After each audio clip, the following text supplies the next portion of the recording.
Hi guys, if you're new here, my name is Sam and I make videos about makeup, chronic illness, and whatever I want. And today I want to chat about unsolicited advice. If you're chronically ill, you're all too familiar with this. People offering you cures or solutions to any of your health problems, from a sprained ankle to headaches. This can often come off as insulting and self-absorbed to some degree. Why would a person think we haven't tried everything under the sun to help our health and improve our symptoms? It comes off as someone implying that we're not trying hard enough and we're sick because of something we are or are not doing. It's hard because there isn't a person on the planet who will offer you unsolicited advice. So I'm here to offer my own unsolicited advice, both to the normies and to the chronically ill. First, I want to play devil's advocate for the normies real quick. The unsolicited advisors almost always mean well. They might be misguided in some sense, but they do really care about you, and that is why they are offering their advice. As humans, we have a need to feel connected, and it would seem rude to the mind of most people to not offer you what they think is a sense of comfort or relief. So they're giving you advice because they'll feel distressed if they don't try to help in whatever way they think is helpful, even if it's not actually helpful. I understand it, and I understand it isn't supposed to be hurtful, but at the same time, that doesn't mean we should normalize it and not try to change how this works. So my advice to the normies is just stop. When it comes to illness, we have literally tried everything under the sun. We have tried everything you are going to suggest and more.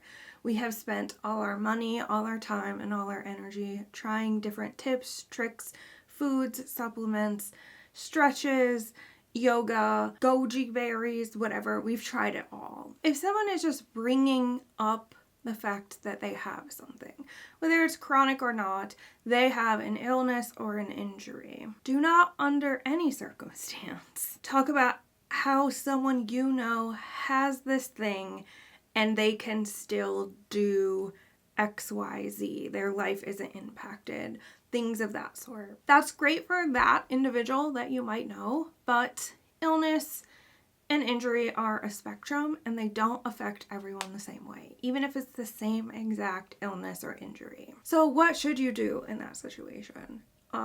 You can say, I'm sorry to hear that, and move on. Now, if somebody asks you a direct question or asks you for advice, then you can say whatever you want because somebody is actively opening that conversation.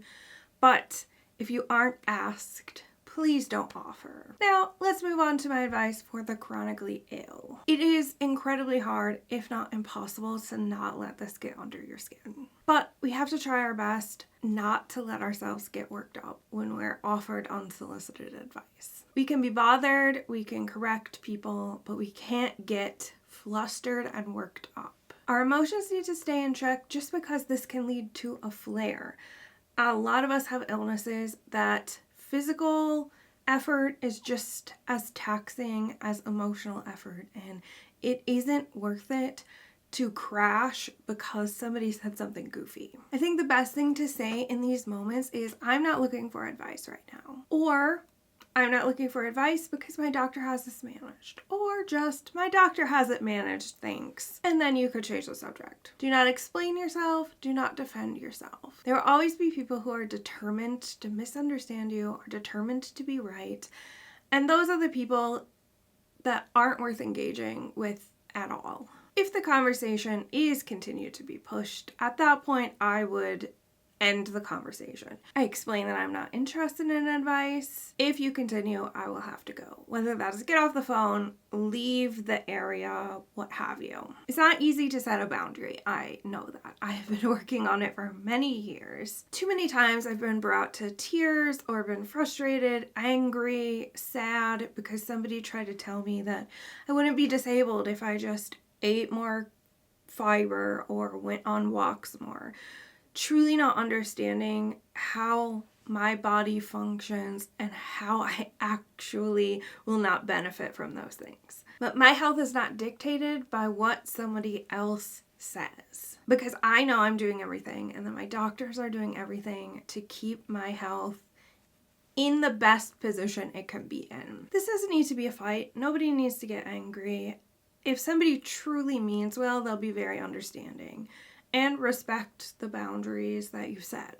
And if they don't, this is probably not somebody you want to engage with on a regular basis anyway. You should always be respectful in your corrections and your boundaries, but don't feel like you have to put yourself in an uncomfortable position with somebody who doesn't respect them. This was just a short little video. I was just thinking about it because my best friend just had a major surgery, and there have been people in her life who have offered her the strangest unsolicited advice, like eating blueberries, which absolutely would not have helped in any capacity. It actually would have made it significantly worse given the situation. And it just kind of sparked my mind to be like, you know, we should talk briefly about unsolicited advice. Let me know in the comments. I know if you have a chronic illness, you've absolutely dealt with unsolicited advice.